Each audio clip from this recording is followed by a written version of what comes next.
And now we are. On Yes, Facebook yes, Messenger. yes. We Welcome, are people. Hello, hello. I'm going to take a moment to share the Facebook Live on my page.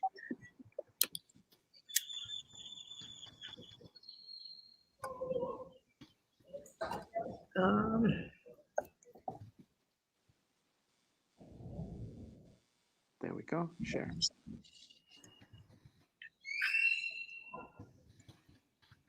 All right. And as we wait for more people to join us, please take a moment, share the video, tell your friends, tag your friends, tell them to tell their friends. Especially if they're into superheroes or if they themselves are superheroes or heroes. We're waiting for Donut Bay to come back, and here we are. And I am about to hit go live on Instagram. And we are now live. Hey, Instagram. Hello, hello.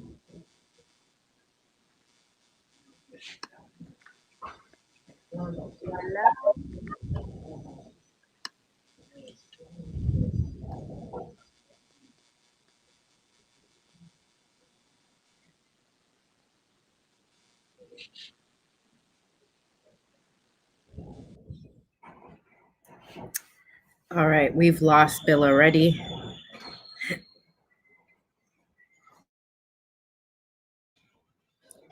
You're muted. So Bill, I think we should preface that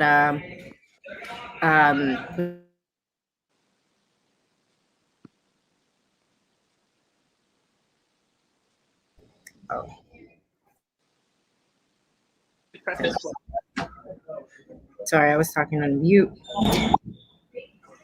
So I was saying, Bill, we should preface that you are on the African Wi-Fi magic that sometimes decides to disconnect whenever it fits. Or preface that, I am very deep in a third world country, so the electricity might cut off, and then it's up to Omar to take over from there. And I will always have something to say. So I'm ready. Why Omar got like a studio mic and like godly lights behind him? What's happening, Omar? Why he got bigger budget than the rest of us? I think highly of myself, Bill. I think very high. I'm gonna start doing that. I don't want to call you Bay. I think highly of myself. The truth. Refuse to hit the internet with anything less. Okay. I'm gonna start wearing caps. That's just the baseline here. That's what I'm taking away from this conversation. Oh man, gotta have a cap. I'm gonna send you one of these. I'll send you one of these. This is my my stopping hat. I wear it everywhere I go. I wear it whenever I get on camera. I will take it off, but my hairline is terrible. But it says stopping because I want people to stop stopping themselves from doing what they want to do. You know what I mean? It's my own motivation. Preach, my brother. Preach. Yes, I'm a member of the Stop Stopping Club. Oh my God. Get your stopping swag while it's available. I don't have my swag readily available. But we will have. I mean, I'm not actually a regular on this show, but we will have African Unicorn merch that you can get eventually. Yes, and we will get into that. Soon. Babe, can you hit us with the Omar? Can you hit us with the sound one more time? That's for the swag. Culture. Unicorn right there. Oh, that's the sound unicorns make? Omar, please. There's children watching. That's funny. Well, welcome in. We're super excited.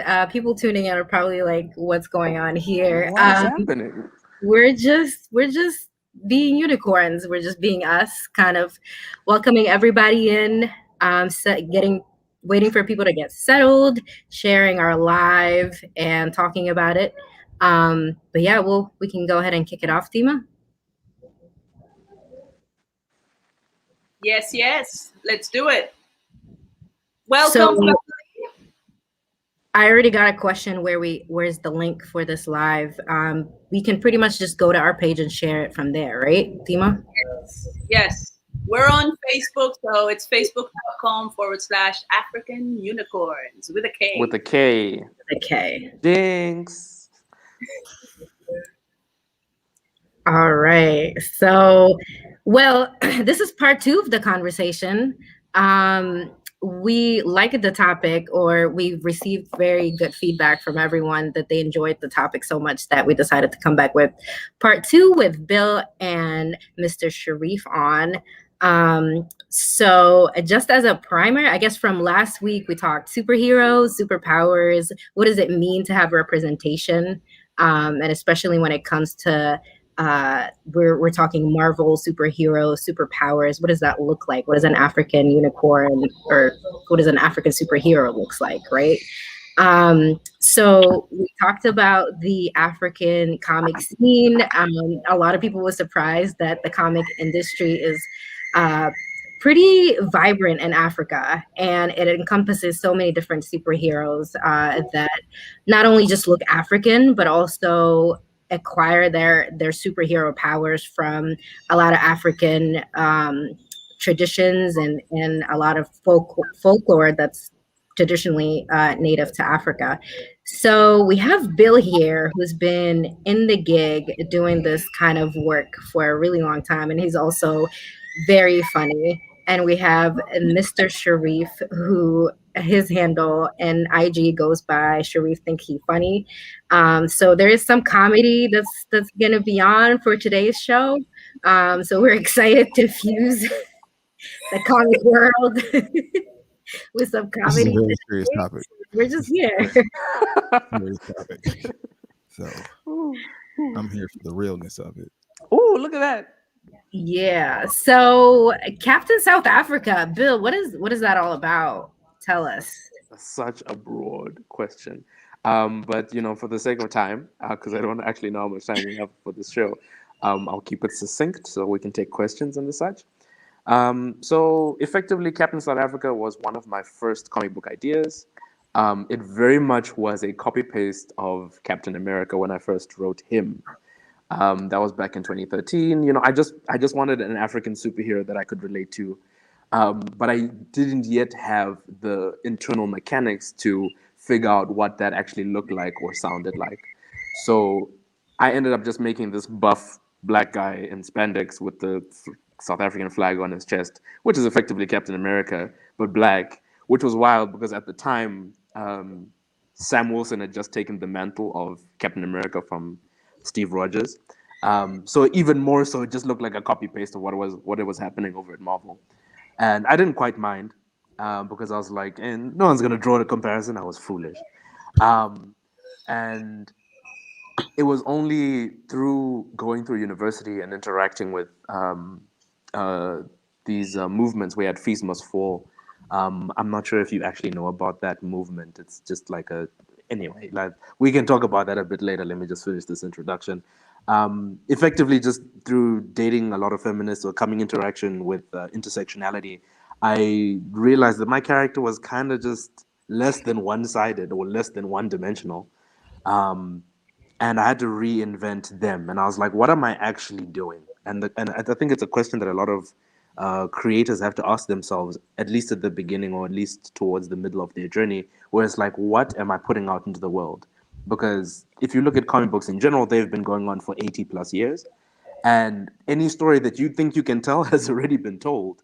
So it's really a case of, if I make something, someone has probably done it before and done it better. So the easiest thing to turn to and the most honest thing to turn to is to, what story am I sharing about myself? Or what am I learning? Or what am I imparting into my audience? The things that I want to talk about. And so I wanted to talk about modern day South Africa and what that looks like with superheroes, right? Because I didn't want to tell a deeply political story, but I would be remiss to not include those elements because that's part and parcel of what it's like to be in Southern Africa. And the whole narrative changed. As soon as I started exploring intersectionality like that, I was like, does she fight crime, what does fighting crime look like? Because Batman's been fighting crime for a very long time, and Gotham still has a very listen. I would never want to live in Gotham. Gotham is the ghetto. The reason why you live in Gotham is because you can't get out. Like Metropolis is right across the harbor, and you're just looking at them like there's mother lovers. Like it's tough. Like, do they have color? They live in black and white in Gotham, bro. Like it's a struggle. Like you see color across the river, bro. Like they live in a technical. Anyway. So when I started critiquing and analyzing that, it becomes a question of how do you actually stop crime? If you had superpowers, how would you actually tackle the problem of crime? And it starts. Omar? I think the first thing is if the real question is if Inez was to stop crime, what would she wear? And I think that Captain South Africa outfit is perfect. I think that's exactly what Inez would dress like to go to work if she could.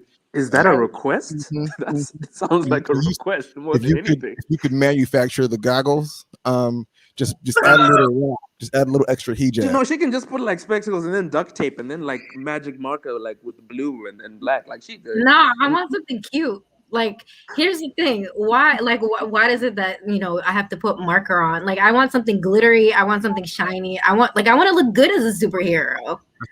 I think Captain South Africa looked great.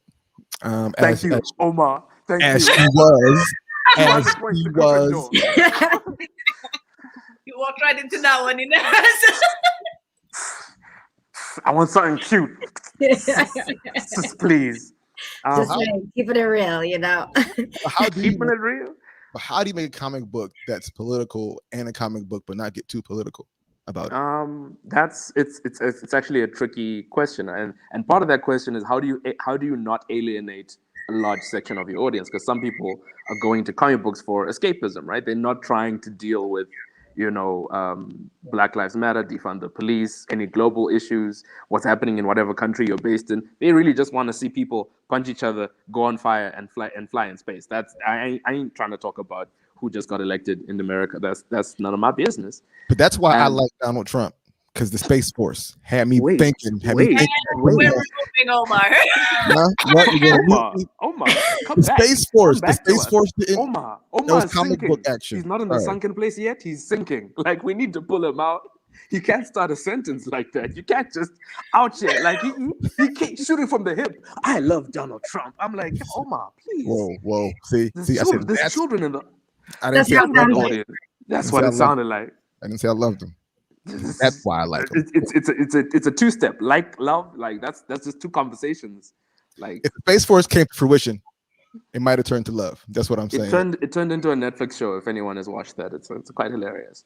What so Donald Trump wanted to do a space force, like an army in space, and it was a ridiculous pitch. And people over at Netflix said, "Yeah, it's ridiculous enough for us to make a comedy about it," and they did, and it's wildly hilarious. Where was I? Omar, you All right, we were talking about politics and comic books. Oh, right. Word. So the question really is,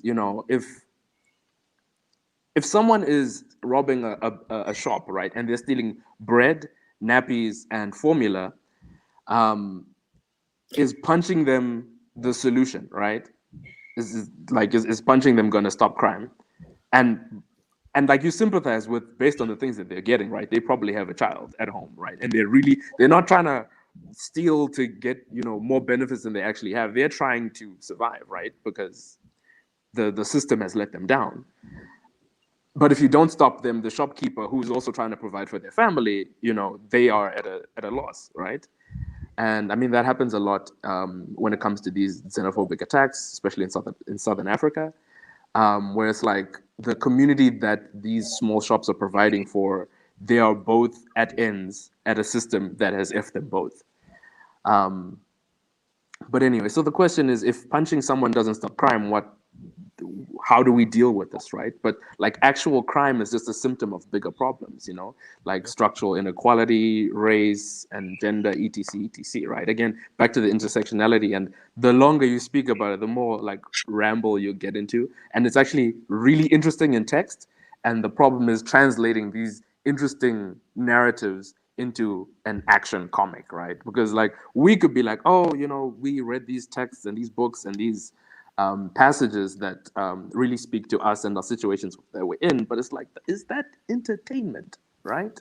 That meeting place of telling your truth, but also keeping people invested. I think that's where I want to go. I don't think I'm yet at the point where I can say I could make a movie and someone would be interested and come away learning something. It's one or the two, which is why we have indie movies. It's like, do you want to learn or do you want to be excited? You have to pick a struggle.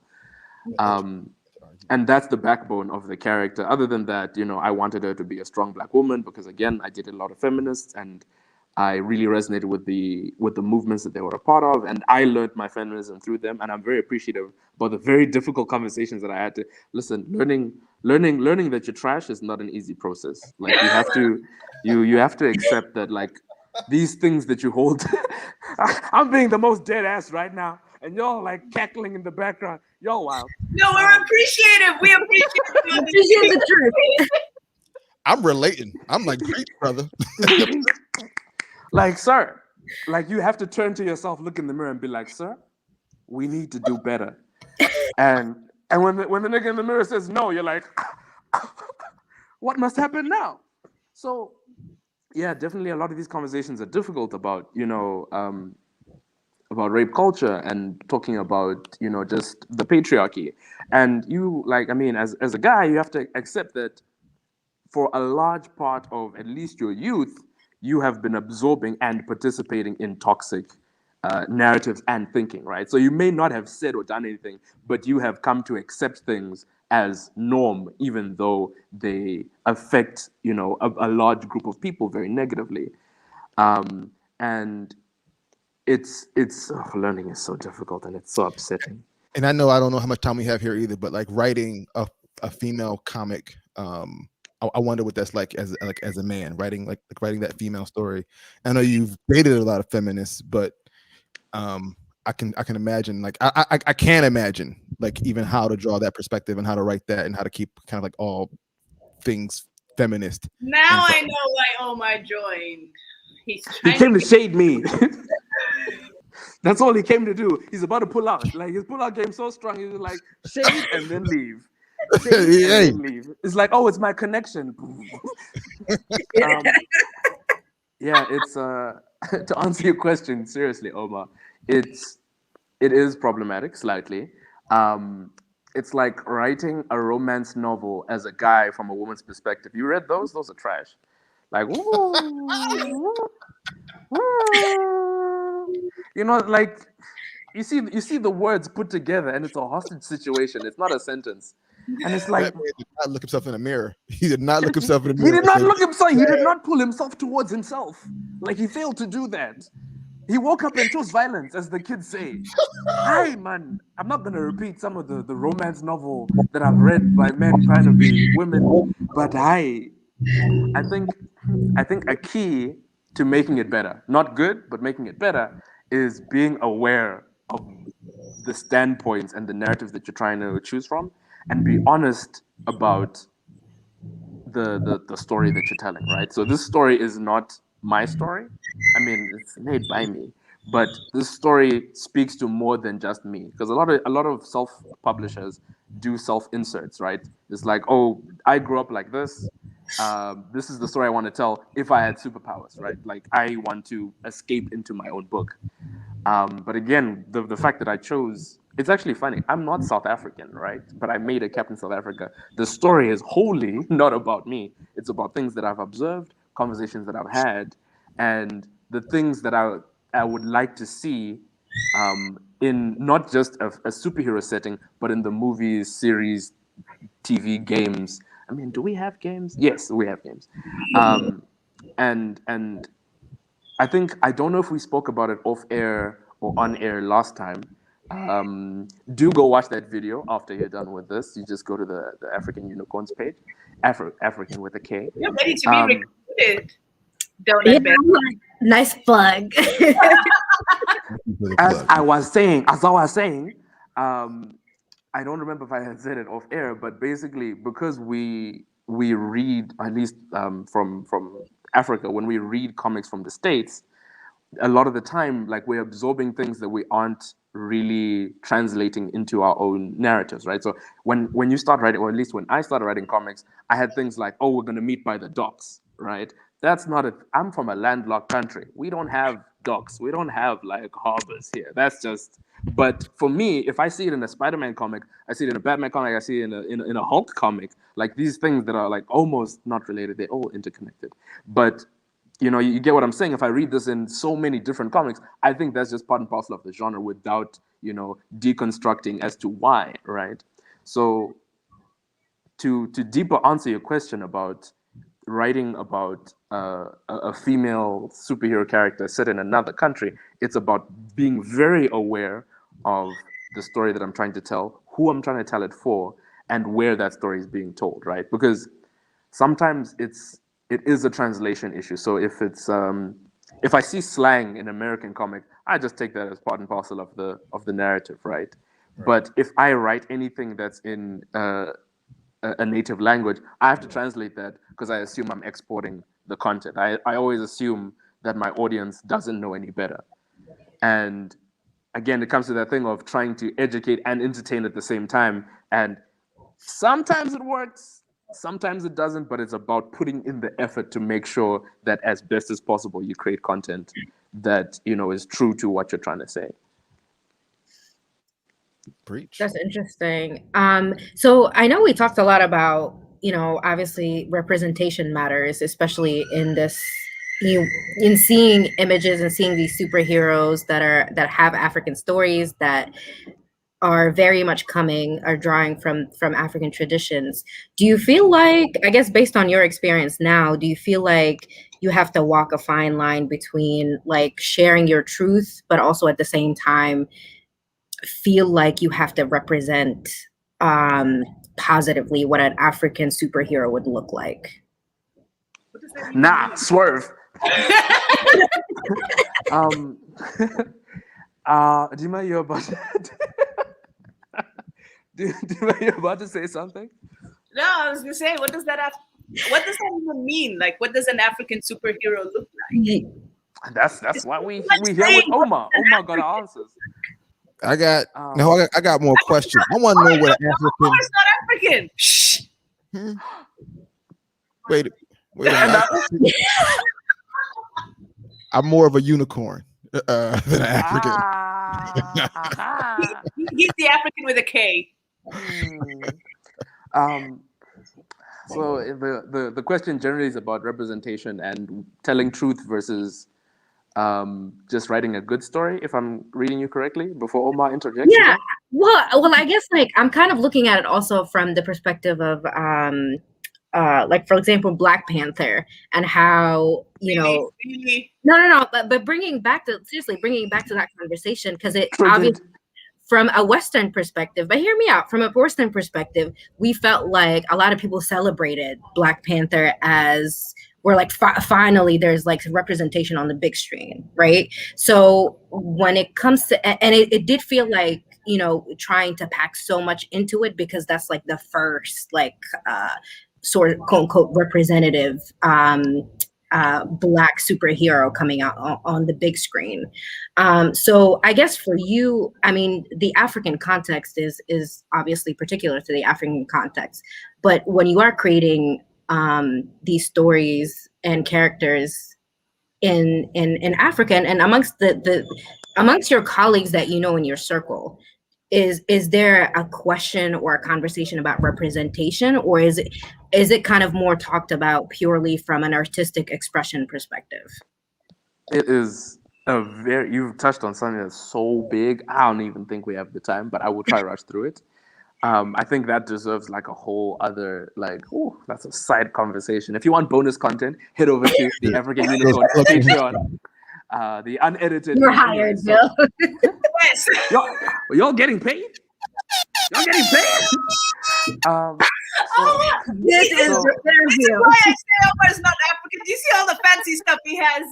First of all, he comes up with this microphone, and then these sound effects. Don't judge me. Don't judge No, me. no. That's why we're here. We're here to judge you on trial. Unicorn. We do put unicorns on trial here. Welcome to Africa. Anyway, so to try and overarch your question. So there's someone that I wouldn't say I work with, but because there's so few of us, we work in proximity of each other, and he makes horror murder mysteries, right? And all of his characters is white, right? He's very black. He speaks in Ndebele and Shona. He's very black. Let me tell you, he blacker than black. And the conversation comes up every so often where it's like, can't you do this horror story with black people? And he says, I don't want to do that. And then it's a matter of preference, right? Also, his characters look very Japanese because what he grew up reading was manga and anime and horror stories, right? So the fusion of those things is the story is telling, and he doesn't necessarily feel that he has to, because he's African, he has to tell an African story, right? And it's a very, like Inas, you've touched on something very important. Just because I'm black and African doesn't mean that's the only story I can tell, right? I mean, we do, at the other side of it, we do have a duty to inform the kinds of stories that we show, positively or negatively, I suppose, if that's your truth. But you shouldn't be locked into it, right? I mean, I'm very much of the mind that there's just not enough Black African content.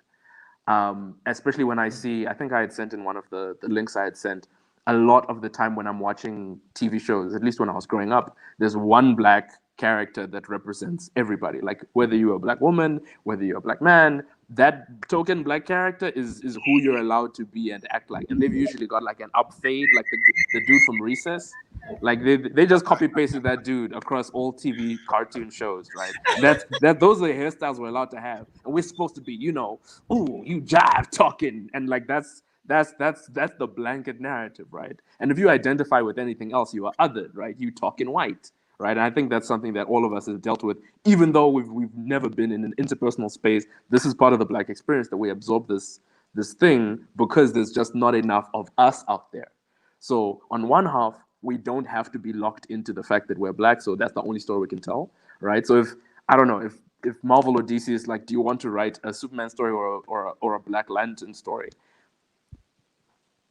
I think all Black Lanterns are white so far. A Static Shock story. And Dima, don't make that face. You're scaring the kids. I think, then I would like to have the choice, right? I wouldn't want to just write a superhero or draw for a superhero just because they're Black. And yeah, again, like I don't want to get any deeper than that, but you've asked a big question. Check out our Patreon. Right. So can I get in here and just ask maybe about the extent of the creativity you can go with it? So, and that was one of the questions from our last episode, was where do we draw? Is there a line to be drawn with how creative the creatives get? Especially if they're writing a story that is based on a truth, that is based on a history, or inspired by it at least. Is it enough to say, oh, it's just inspired by it, and therefore we can get as creative as we want with the endings and so on? Or does it have to stick to it? Where is the line? I think at least from what I'm interpreting, let me not put words in your mouth. From what I'm interpreting, the skeleton of your question is cultural appropriation versus cultural appreciation, right? Am I reading that? I don't really do labels, but sure, if you want to do, if that's what we want to go with, but no, I mean, if it's your culture, let's say, okay, so one of my first interaction with an African comic was, and it's not in that sense, was, and I mentioned it last time, was the Miracle of Amanirenas, which is inspired by Nubia, and inspired by Nubian history.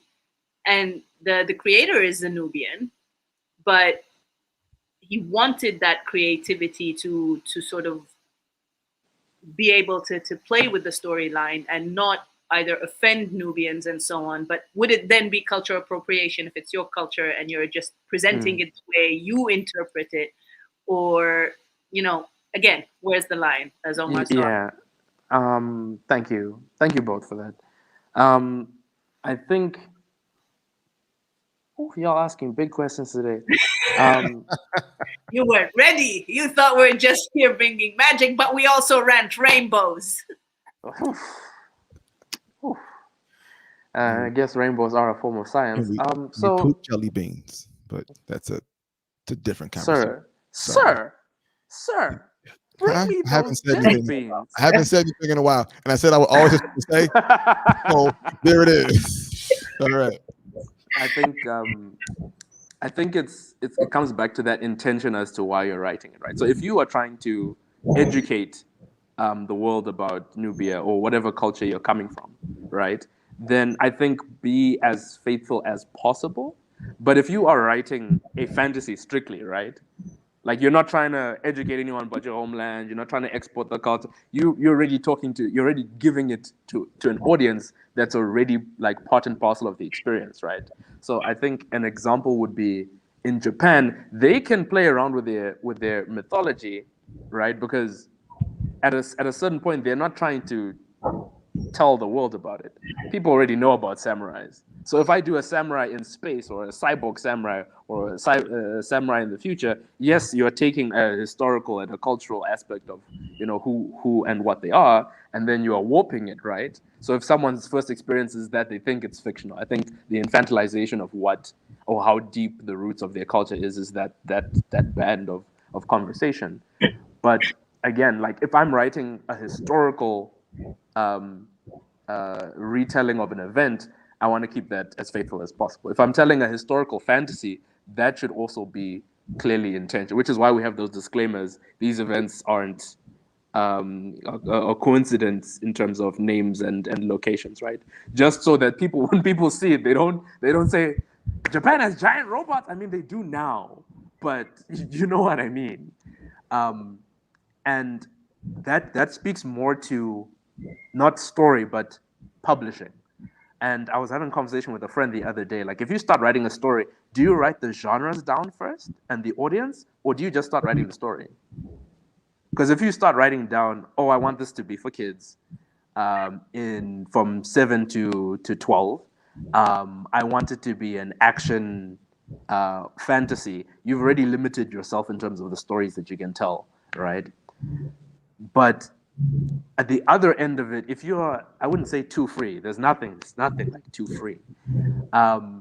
You can get away with a lot, right? You just have to be ready for someone to come for you, because not everybody's gonna like your work. So I'd say write your truth. Be as expressive as possible. That's the reason why it's not a textbook. It's a fantasy book, or it's a comic.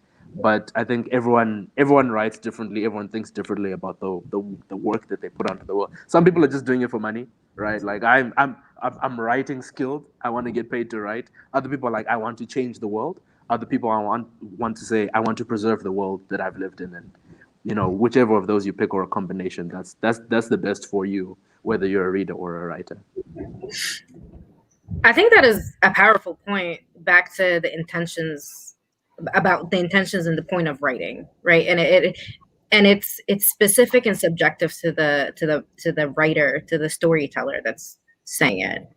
I guess is a point that resonated with me.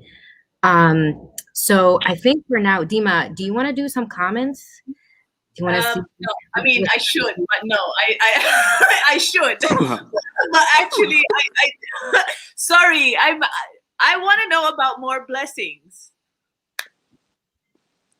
You're just coming for me today, huh? You ain't even holding back just because your nail polish is fire. You're making us all see red.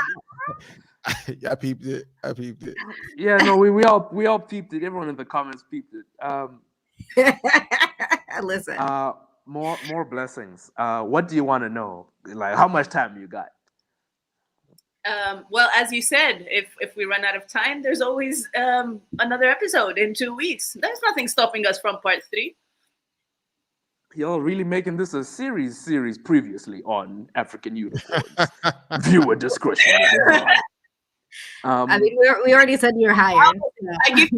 I'll give you a break to drink some water, catch your breath, and we flip over to Mr. Sharif, who is a teacher and educator, and does his own representation in his own way, and ask him, in dealing with youth and inspiring youth the way you do, why does representation matter? Why does the work Bill do?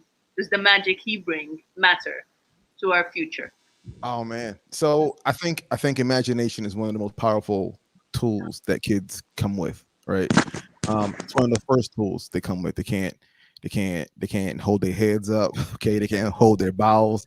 They can't do a lot of things. But imagination is one of those things they have. And us as adults, we kill it. We kind of, and I feel like your imagination only goes as far as like your experiences to a certain extent. And so many of our experiences don't give us images, enough images of ourselves to build off of. There are people who say that Black Panther was the first Marvel Black, and like no, Blade was Black and Marvel. We just didn't kind of, but I guess just having one at a time is never enough. We need a bit more. That way we can continue to foster that. I think for me, my imagination is to stay alive because I'm sick. I didn't prescribe. I wasn't allowed. I didn't allow myself to kind of just commit to the rest. But I don't know whatever the pressures were. But right now, I'm seeing a lot of my students kind of only imagine living within the same cycle. And I really think that representation in other areas, whether it's seeing a Black comic, not just a Black comic in like a Black comic superhero, but an actual Black comic, someone who's writing and a Black illustrator, a Black animator. These things are important for kids to see, to know that they can do whatever it is they want. They just have to imagine it. Aww. Capped that off, didn't I? I capped that off. Yeah. No Didn't I? cap, but with a cap. No cat with a cat. But yeah, imagination. Imagination. Man, that's some powerful stuff. Yeah. Thank you, Omar. I got deep. I'm muted. Yes, I realized. But I just wanted to go back to something Omar said, which is very, very true. As adults, and I don't know what this we business is. I'm still young. Youth here. But I mean, personally, I grew up hearing parents tell their kids to be realistic. I still hear it. Like if you say, I'm going to do this, but I stop dreaming. Why though? Literally. What's life without dreams? You know what I mean? Like that sucks. What's life without dreams? Right? Fine. I'll thank you for that, Omar. Thank you for ringing that truth exactly as you do. We have a comment from Myron. Hi, Myron. Thank you for tuning in. A good story is a good story, and the details can always be detailed for any specific audience. Truth. Mejde back in the house. He says, Filipino ancestors have more colonizers than the Japanese samurais have ever dreamed about. Here we are with the dreaming again. But I think that is a really great point. I personally, I've been, I think it's something that needs to be defined for everyone. But where is the fine line between, you know, as we kind of grow up with these people telling us stop dreaming, where's the fine line between practicality and creativity, right? And Bill, I feel like for me personally, you found the perfect space where you can marry the two. Like you are creatively doing what it is that you want to do. And I know a lot of the times practically, it's just like, well, that's not going to bring you money. Like, how are you going to make money off of that, right? And I think it's like there's the struggle, especially like with being an artist and committing to the artistic journey, that a lot of the times we see this image of like just a starving artist. Like you don't actually make it in terms of practically, materially, how you make money, just enough to like sustain yourself. We're not even talking about making it big to like Hollywood or breaking big on the billboards or something like that. But in terms of just living. You know, how even in our societies, like how do we celebrate and embrace the creativity aspect in a way that's practical, right? Like how do we even merge the two? Is it even possible? You asked like 12 questions. Listen, I'll just sit back, think about this, How we ask questions by now. come back with overarching questions for everybody to answer. Yeah, again, bonus content. If you want more, send over to our coffee. ko-fi.com/African. Oh, This podcast was sponsored by Caps. So man, you dead ass asked a lot of questions. So much so that I said the word dead ass. It's not in my vocabulary. Whew. Pick one, anyone. Which one was the most important to you? Because again, like we're on 40 minutes on the clock. Like this is game time. Game time Yo, at the Olympics. whatever you got to mind. Just whatever you do, make sure you cap it at the end. Okay, just like I did. Okay, I try to model. I mean, I can ramble too in that. I think in my chest of chests, it's about. I only have one. It's not like I have more than one, unless it's a chest of drawers. But that's a different conversation. In my chest of chests, I think writing stories versus making a living versus self-efficacy. That's the word I was looking for. I needed to ramble to get to that. The self-efficacy is whittled away. I had gone to go get a drink of water, but I used osmosis to get what Omar was talking about. In terms of you could be 7 years old and be like, I want to be a doctor, and your dad is like, you can't do maths, you ain't gonna be no doctor anymore. You're gonna be a construction worker at my workplace. Those are your limitations that I'm placing on you, right? Yes, Basil. And if you are struggling in a particular aspect and your dream is to do something, like let's say like one of my dreams was to go into game development, and then I discovered how much maths you need. It's not about like pressing X triangle R1 square select up. No, bro, the calculations that you have to figure out when you want to go into game dev, it's ridiculous. You have to think like in 4 dimensions, literally. And Kids, listen. You need that math. I'm trying to tell you. You just gave Omar what he needed to go back to. This time code so I can cut this out and post it on my. It's right down 4240. So it's a lot of these creative endeavors requires the backbone of something else, right? If you want to go into game dev, you need maths. If you want to go and be a comic book artist, you need some entrepreneurship. Whether you learn business management as a sub course or you take it up as a minor, that's important. Because for me, like one of the reasons why I would say I'm successful in quotation marks, I'm not successful, but relativistic to the people in my circle, is that they specialize in making art. Yeah. That's what they do. So they spend very little time on social media talking about what they do. They spend very little time talking to journalists. They don't have a business mindset, right? I studied commerce for a long time. And so I came out of it with like, okay, cool. What is my marketing strategy, right?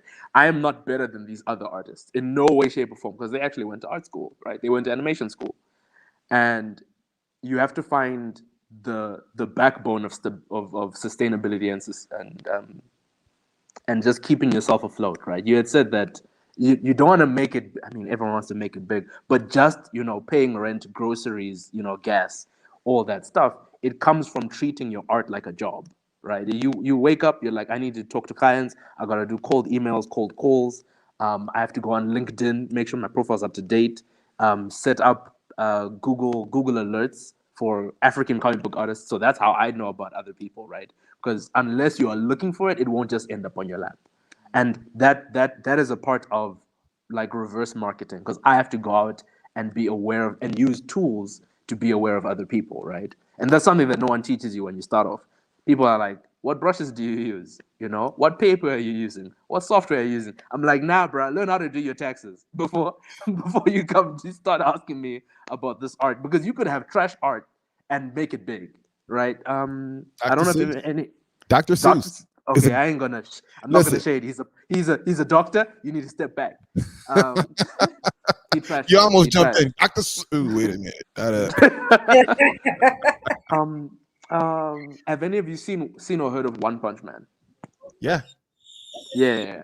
So if you read One Punch Man, the comic, it looks like napkin drawings. Like this man was drunk at a cafe and he's like, I'm gonna have a bald man punch a monster, right? And it's literally just scribbles if you read the comic.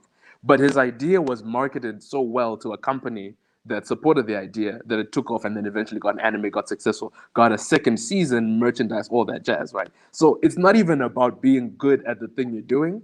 I mean, it is, but it's also the surrounding qualities that you need. You need an intra-industry approach to being successful. You can't just think, "Oh, I'm making like if you like." Let's step away from creativity, right? If you're making cars, you have to be aware of the gas, tire, wheel, road safety industries. Those are things that are part and parcel. If one of those collapses, that changes fundamentally what you do and what you're capable of.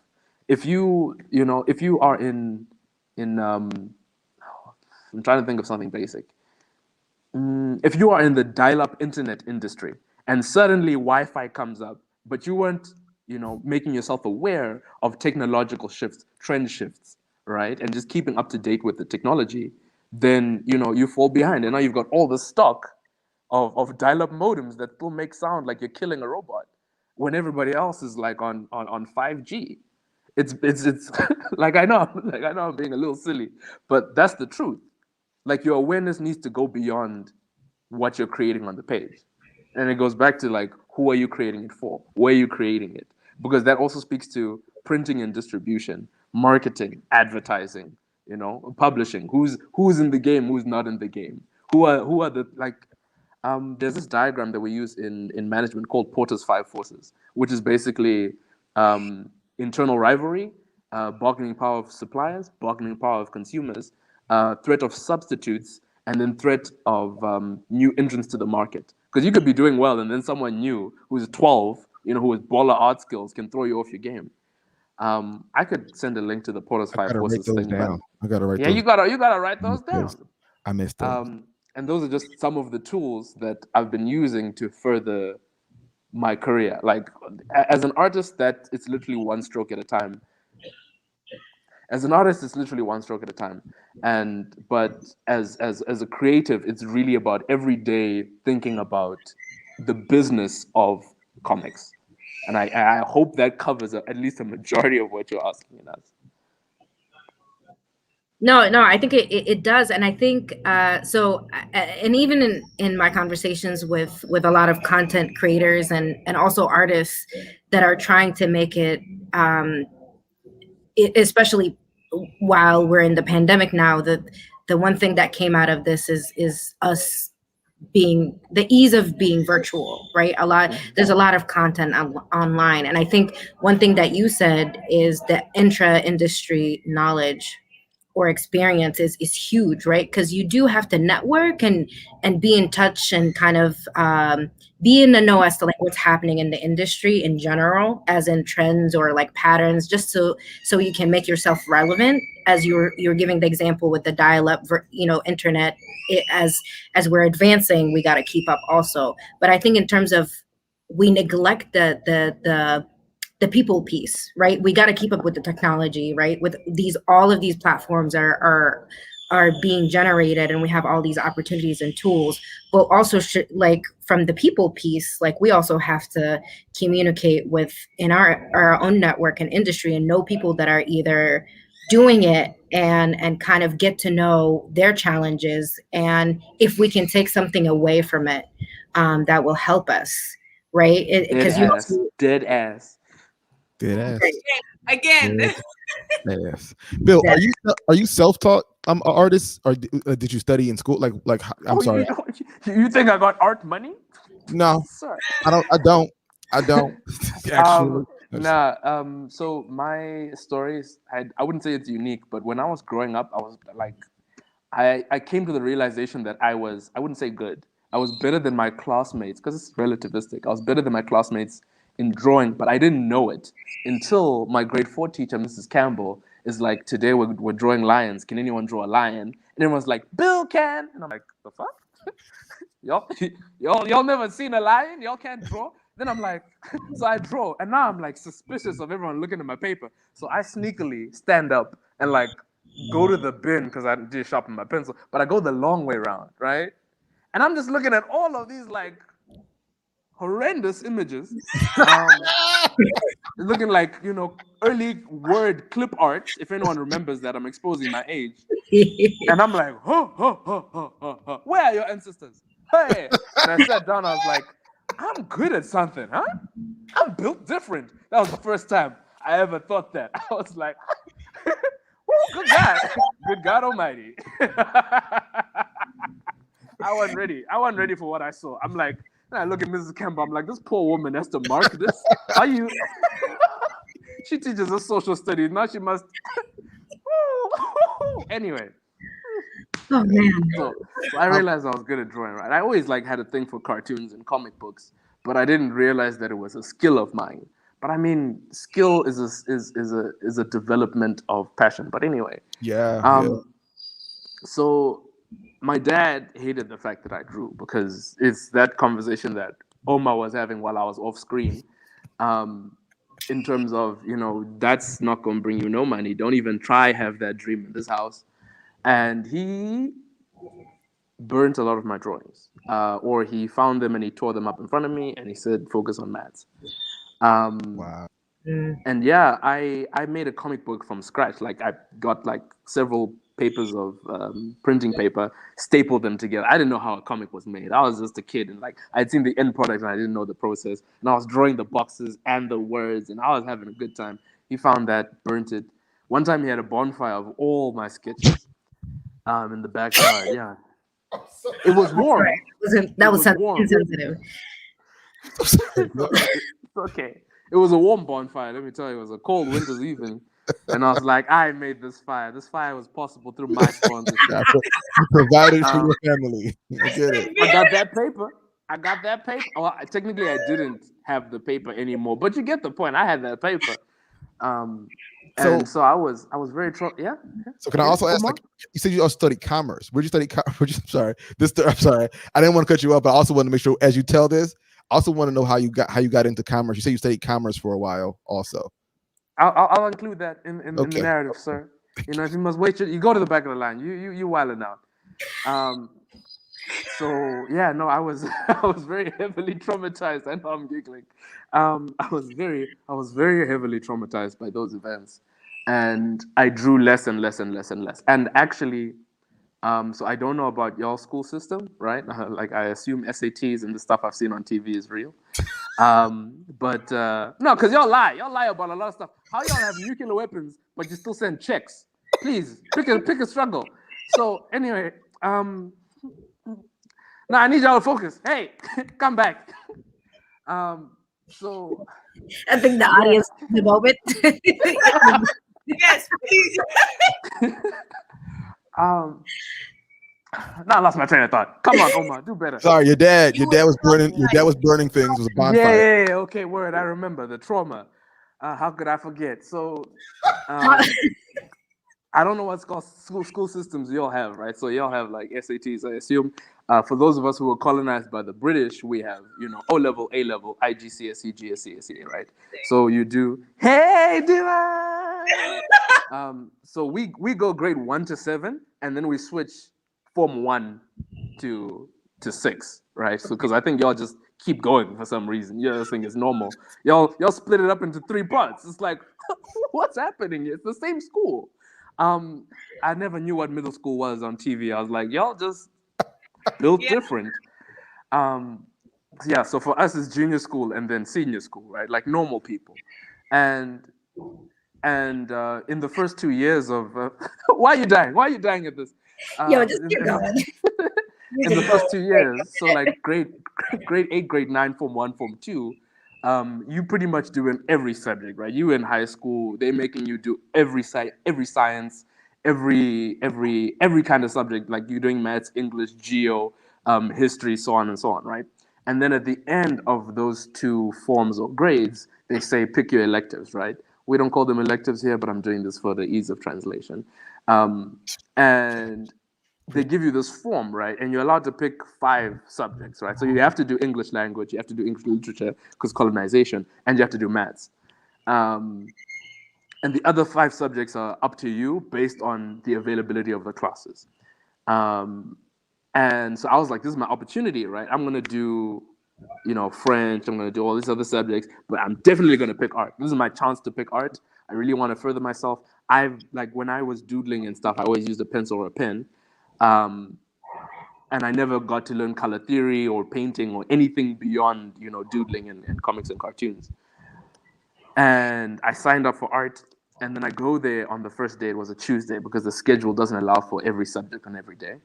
I go there on a Tuesday, and I'm looking like a character at the start of a movie before the tragedy happens. I'm like, "Ayo!" Like Kendrick Lamar's playing in the background. I'm having a good time.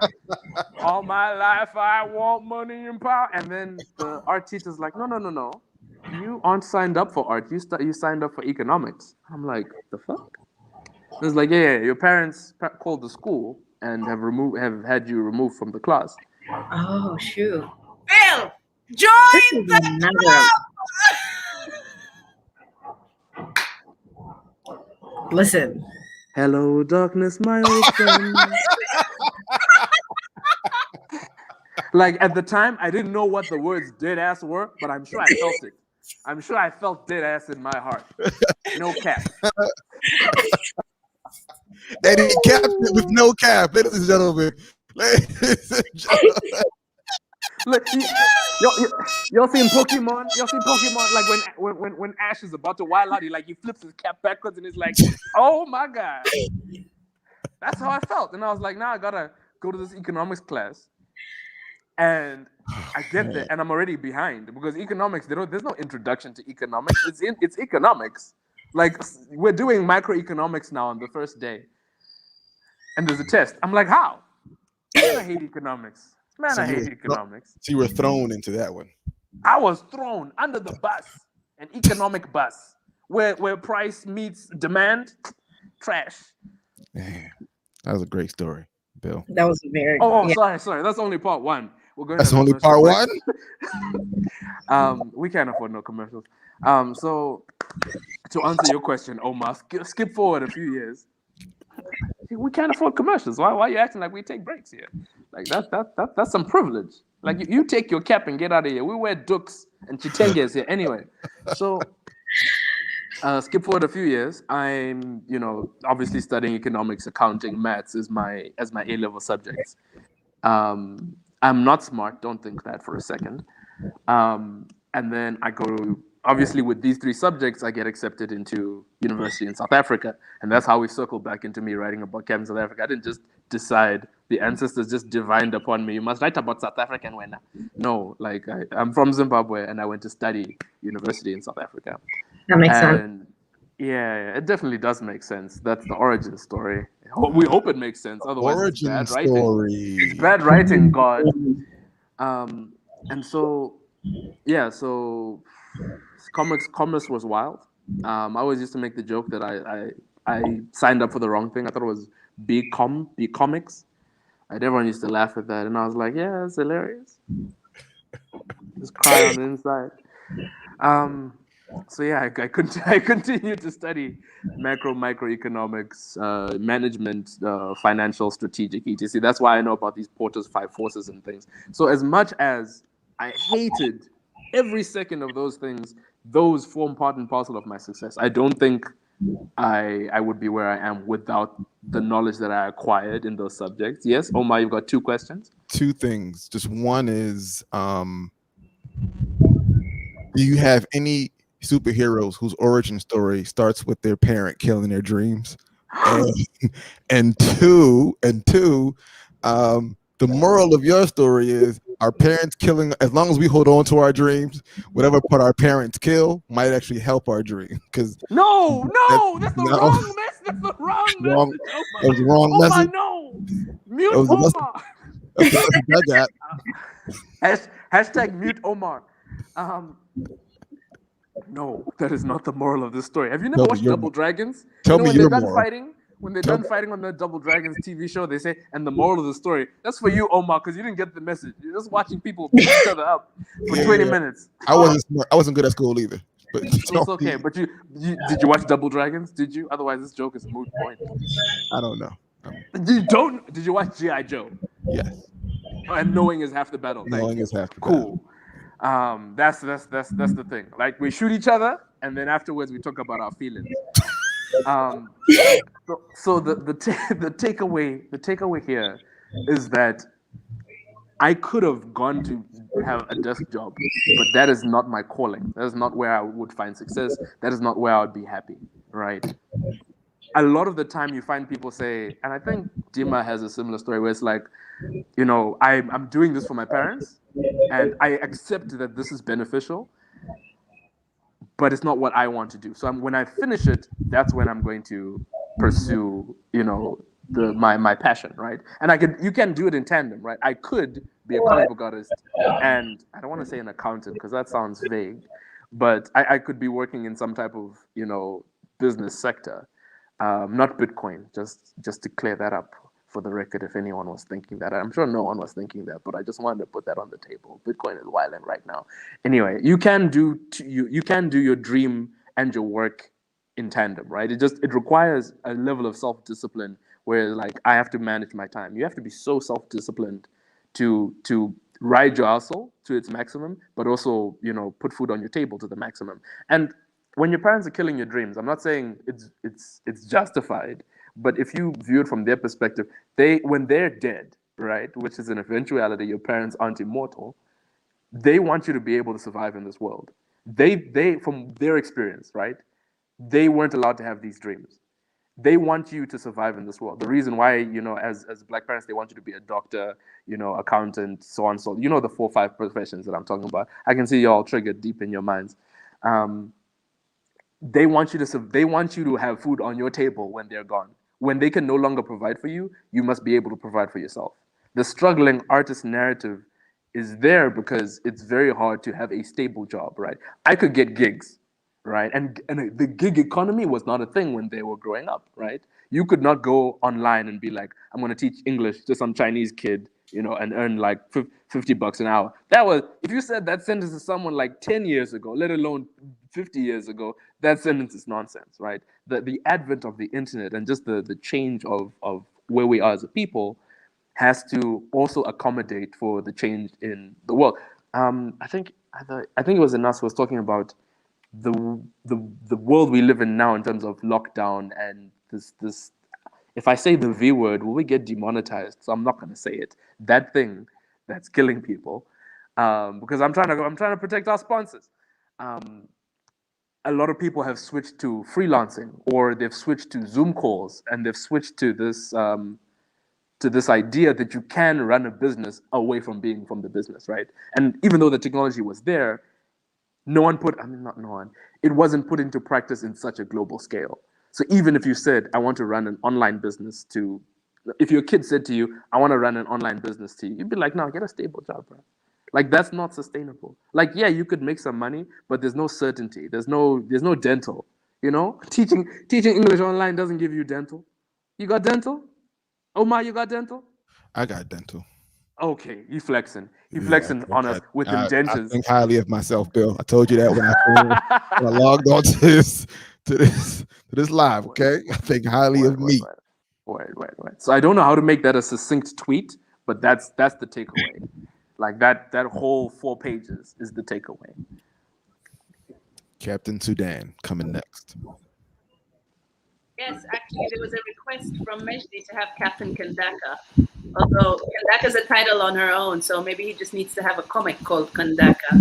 They can't all be captains either. Yes, they can. That's racist, Omar. Can all be captains. Discriminatory. Kandakas don't want to be captains, thank you very much. We can have our warrior queendom on our own. Thank you. Gang. Crowns are heavy, though. Trust me. As Are there a any other questions That was from the very comments? superhero. very painful and very triggering, Bill. Sorry, But I'm so very sorry. I true didn't put any trigger and warnings. very At the raw. same time. I'm sorry, But I Gina. mean, this is a story that we hear over and over and over and over again. I don't know if you know or heard of Laulu, who's a Nigerian artist now based in New York. Um, he's an artist, amazingly creative, amazing, fantastic work. But he got on stage at the Smithsonian. It was the African Museum, and was talking about the same thing about how his family was just like, what? You want to do what? No, you go and you study law and you become a lawyer, and that's what he did. And like as you were saying, he was during the day he was a lawyer, lawyering up, doing what he needed to do, and he'd finish work and then he'd go to his basement and do what he loved until it got to a point where he could no longer own both. And you're at a crossroad and you need to make that choice. And he followed his calling. And I mean, I really want to go back and ask him now, how are your parents reacting to you, to your being on Beyonce's video, Lemonade? That was him. How is your work? How are your parents responding to you being on the backdrop of, that series Empire, or on Bulgari's special ed perfume, or Nike has its own edition for you? What is that reaction when you're able to challenge real time, real life? Here you go, my art that you said won't do anything. Voila. So I can't ask him that. No, well, I mean, I can eventually when I'm back. But what's the reaction now from your parents? Am I putting you on the spot? No. In my head, I was saying petty wop, cause like you throw it in their face like you were wrong. Here's this money. Buy yourself a house. Be quiet now. I'm the parent now. You sit down. Go get me the remote from the other room. I'm the parent now. You shouldn't say stuff like that. I am tuning in from my mother's house. That's not something you should be saying out loud. Like, appear, manifest here, all of a sudden, and it'll just go dark. There's actually a meme going around after the Super Bowl. Somebody told their Nigerian parent that the weekend was Ethiopian, and they were, how come a Nigerian has not been on Super Bowl yet? They said because our parents kill our dreams. It won't let us be great. He hasn't. He didn't speak for 5 straight minutes because it's true. Because it's true.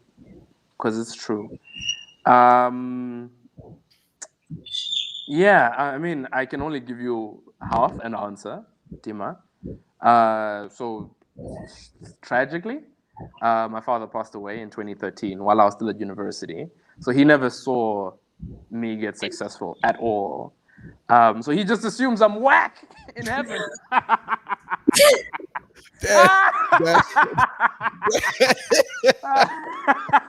He's not looking down at me. He's disappointed in professional. All infinitum. He's just like that little nigga. Anyway,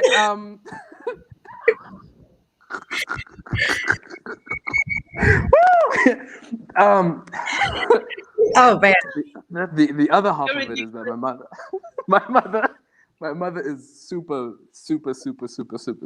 proud of me. In the narrative where I talk about my dad burning a lot of my art, she helped me hide it as much as I could. She was like, put this under your bed. She sometimes got me art supplies. But the trade-off was that I had to work super hard. I actually got an A for maths at O level, which isn't surprising. I mean, like if you're crying over the book, you might as well pass. Like this is woo, being black is a jump. You went for a Superwoman, for a Shiro, for your first comic. Well, for your she hasn't sponsored the stream, so I'm not plugging her. But yes.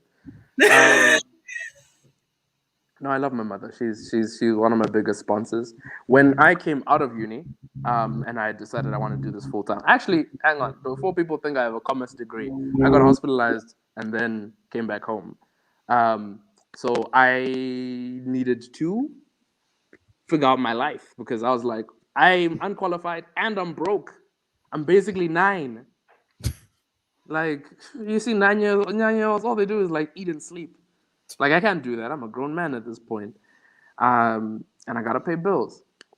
And I actually wanted to set up my own um, small to medium enterprise like consultancy firm. I was ready to do it. I had my office over there set up. Um, Problem is, I didn't have any contacts. I'd been in South Africa for 4 years. I know nobody. I didn't even know how the law worked here. I know like taxation and and contract law for South Africa, which is unapplicable here. Anyway, Wow. Wow. so yeah, no, yeah, Omar is a jump. Like at every corner in the story, I'm like, wow, I could have died. Um, so a comic convention came up, and yeah, so I'm not gonna tell you the super sad part, right? Because I'm not trying to shade nobody, but just know I was told to stop drawing because now I wanted to do that full time. It wasn't lions anymore. That's what happened. They said your lions may be great, but you gotta work on it. That joke doesn't work if you weren't paying attention the whole time, Omar. It doesn't. It doesn't. It wasn't for them. It doesn't. It doesn't. Like if you tune in the stream at like 30 minutes, like you ain't gonna catch the lion joke. That was a And now good. it just seems racist now. It just seems racist.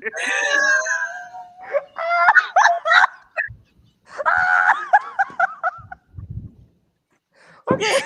Ladies and gentlemen, the joke has a context. Please go back to minute 10:34 seconds. You'll understand.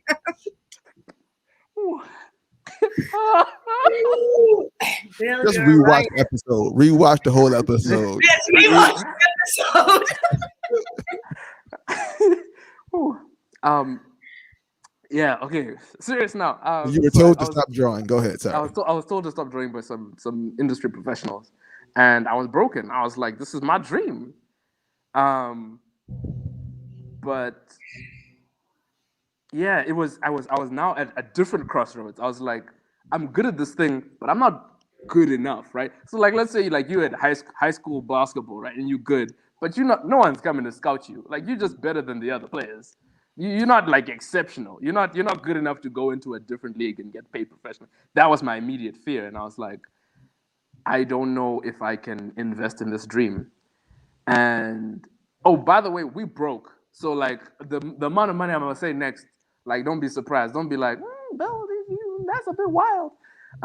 So my mother loaned me $100, and that was the entire startup fund for my entire comics career. I needed to figure out how I'm going to print books. I need to get a banner. I need to get business cards. I need to pay for a table. I need to pay for transport. I need to pay for transport to go pick up the banner, books, and business cards. It was a jump, to say the least. But you don't know if you can fly until you fall, my guy. And I sold out at my first event, which was amazing, right? I made the money back. I gave it to my mother, and she's like, no. Oh, What do you you got do? real applause? Omar's making like You I'm have making a applause? clap. Do you actually There's have applause. I've got applause. Got Can I applause. hear that? Because it sounded like A It might be plane. too loud programmed. Then I'm gonna have to reprogram it. Just give me a second. Bill, finish what you're saying. You're more important than applause. Sir. Yeah, so I got the money back and I was trying to give it to my mom, and she's like, no, reinvest in your business. And so I did.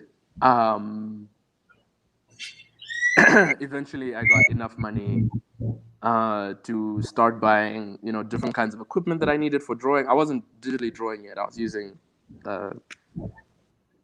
like inking pens. This is actually left over from this story that I'm telling now. And yeah, I put out more work. I started getting clients in terms of freelancing. So I was making my own books as well as helping people with theirs.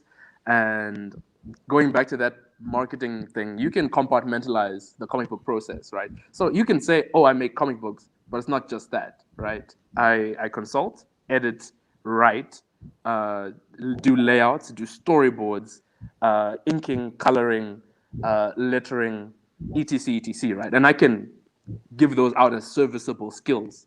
And so I opened up a Fiverr account, fiverr.com, with 2 R's, right? You can go freelance there. And I started getting clients from all over the world.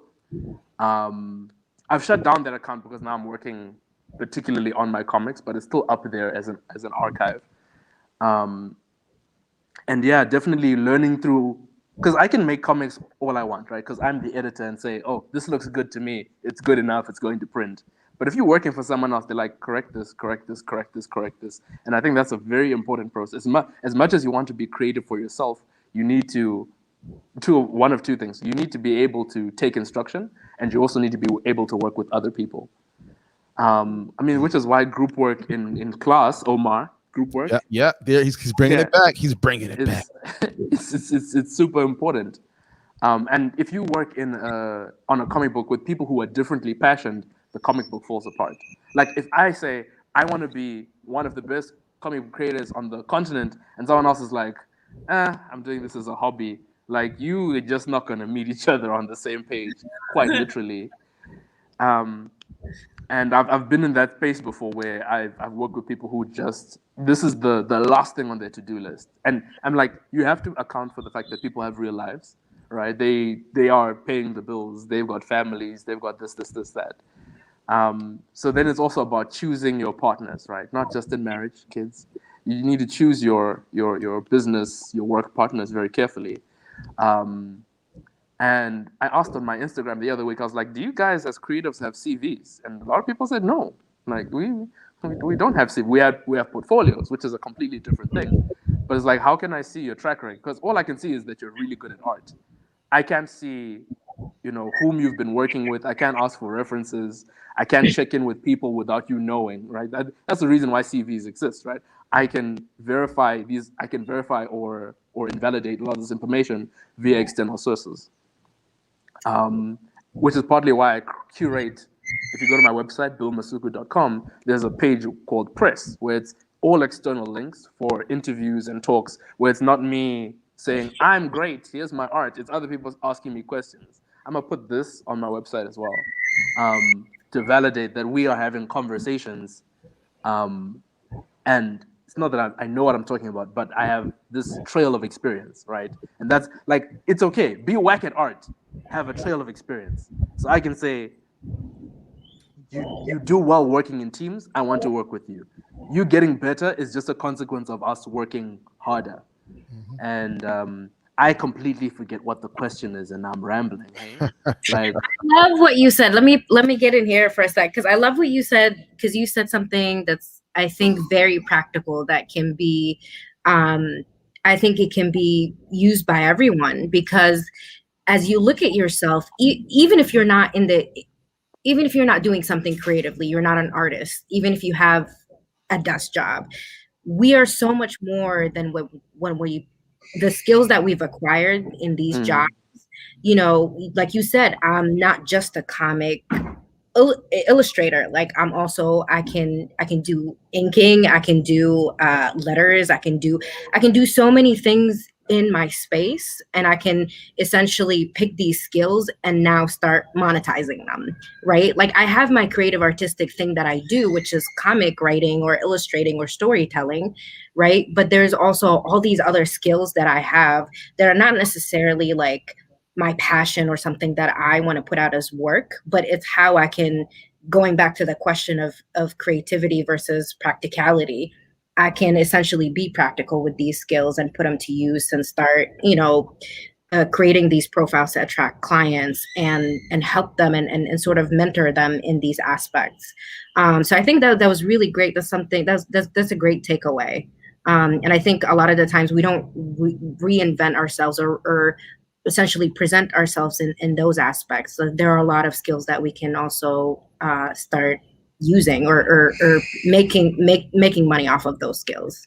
That goes back to my childhood, doesn't it? Because you were told to be that one thing, Right. We're told to perfect that one thing, to focus on that one thing, because, you know, otherwise we're just all over the place. And so what? What's wrong with being all over the place? There's, you know, I'm everywhere. No. Dima, Dima, I want to piggyback on Dima's point while Yeah. it's still hot. So a lot of the time, new artists just new artists will ask, how do I find my style, my art style? And piggybacking on what Dima said, I've actually wanted to start writing an article that says, don't find your art style, right? You are more marketable if you can do 4 or 5 art styles.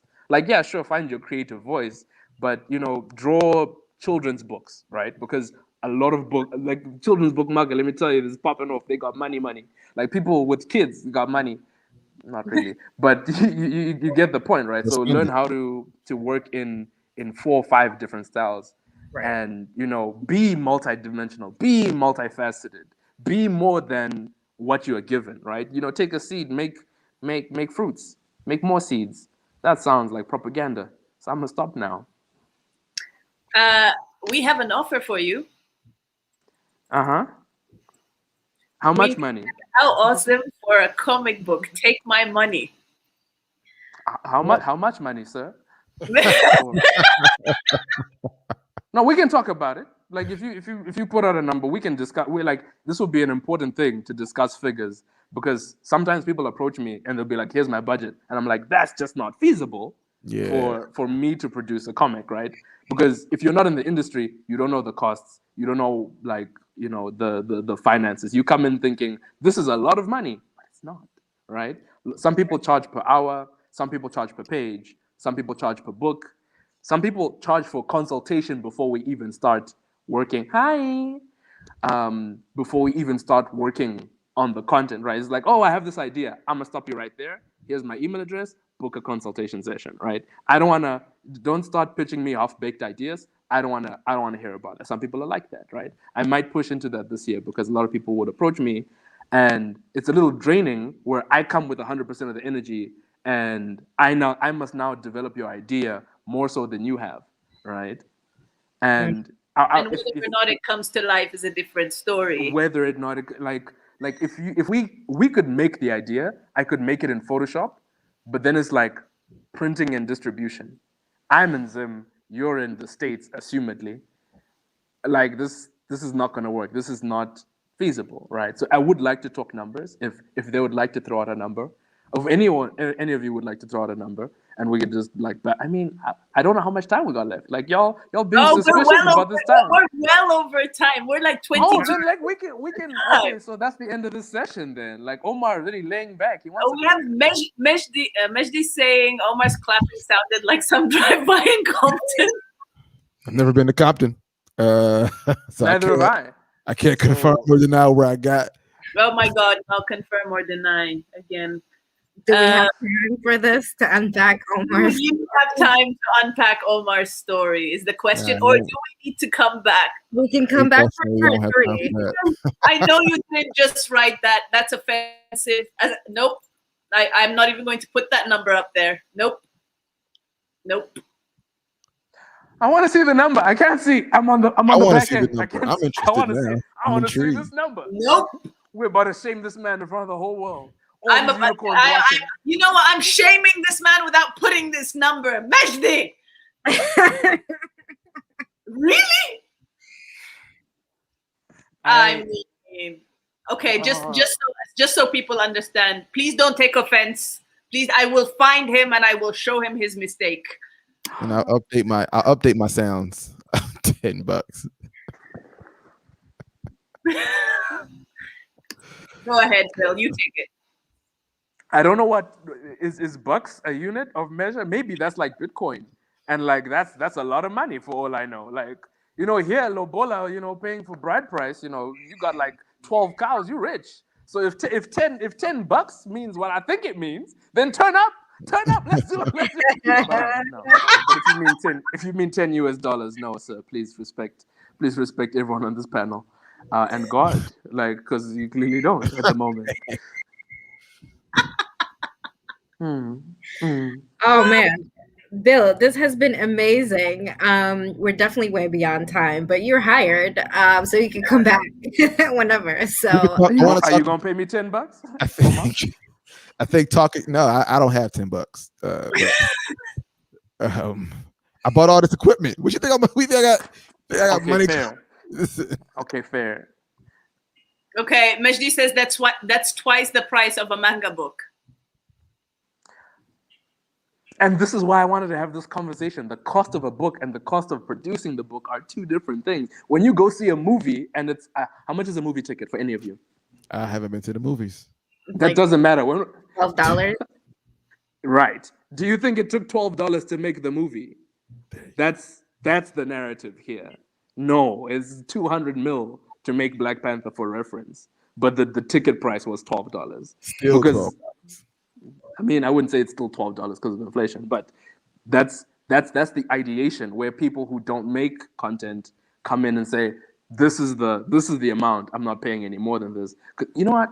We're not having a part 3 because people don't know how to behave. Omar don't know how to behave. Comment section don't know how to behave. If you want more, go to our Patreon. I wasn't here to behave. Oh yeah, Omar definitely wasn't. Omar doesn't go anywhere to behave. Nah, he don't even leave the house to behave with his Nike tick. We'll see you. Misbehavior happens. Stop stopping. If you got a dream, don't let your dad kill it. It's too late for that. Ladies and gentlemen, we're gonna leave it there. Stop stopping. Pursue your dreams. Keep going.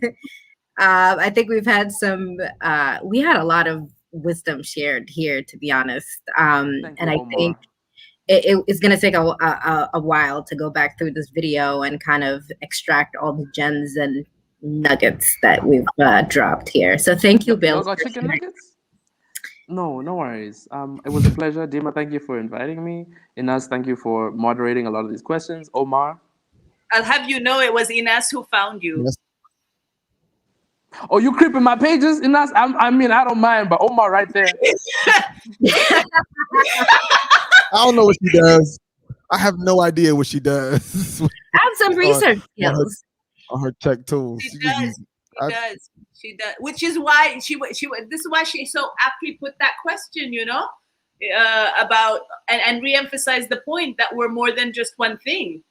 Right. More than her pretty earrings and all the colors and all the bringing magic. But seriously though, we're gonna need to come back and talk about that gold striped unicorn.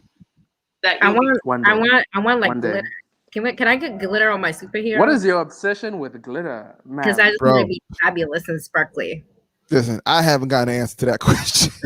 I was hoping this would be the time it came out, but nope. Oh, do you have? I know I'm gonna not say the name right, but you have a picture of it, of Captain South Africa. Oh, the toy. No. It's still in the States. It needs to be shipped to me. I'm so sorry about that. Wait, you're making a Captain South Africa? Made the toy. Oh, the little bobblehead thing? Yes. It's a Funko Pop, but I don't know if everybody knows that terminology. Yes. Nope. Yes. So I don't know. I just got these fresh curtains. I mean, I guess you both have the fresh curtains because he's literally across from you, but like, you know what I mean. Are we? All right. We have Majdi here saying, thanks, Bill, Omar, Dr. Mahmoud, Inas. You guys are awesome. We love y'all. Thank you, Majdi. Thank you for tuning in. Yes, find some funding so we can get more comics and potentially a Kandaka one. Though we'll need to have you maybe collaborate with Arbab with Omar. I think we've got something coming. I got a bigger budget than $10. We'll talk about it. You got cows? As long as it includes glitter. Cows with glitter? Oh, Majdi was talking about the finished product. He wasn't talking about you producing. Okay. was talking about I don't understand. Y'all said and with light bulbs. I don't know what that means. He Is it provided name? some clarification. he provided some what? clarification to the offer that he provided, the offer he put forward. Take it and leave. Take it and go. Yeah. Okay, cool. Okay. All right, y'all. I have some tacos to go eat. So I'm gonna sign off because that's always my motivation. If food comes between us, I know it's not personal. I just have to go do that. Trust me, it is personal. It is personal. To her is what I mean. It really is. It really Don't is. get But in the way. Yeah, but it's not to hurt your feelings. It's just It's I gotta too late go. for that.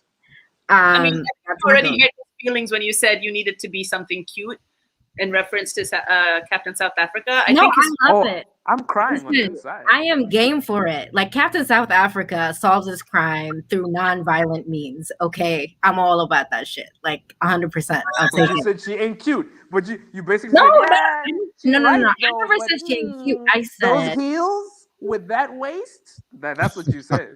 listen, That's what you I never said. commented about her. I said all I said. You came for her. You said she wasn't cute. You know how we need to go. For Like, my we can do this superhero. backstage. Just pull out. yes, we pull can out. do this backstage. Yes. Do this Yes, backstage. everyone, thank you All for joining us. Join us in thanking Bill. Thank you, bro. Yeah. It does sound like a drive-by. It Well, sounds like a drive-by with rain. So Yes. don't forget to like and subscribe. Drop It down the does comments sound like below if you have rain. any questions for next week. Smash Yeah. that subscribe button so you don't miss any of us. That bell for notifications so you get notified the next time we go live in 2 weeks.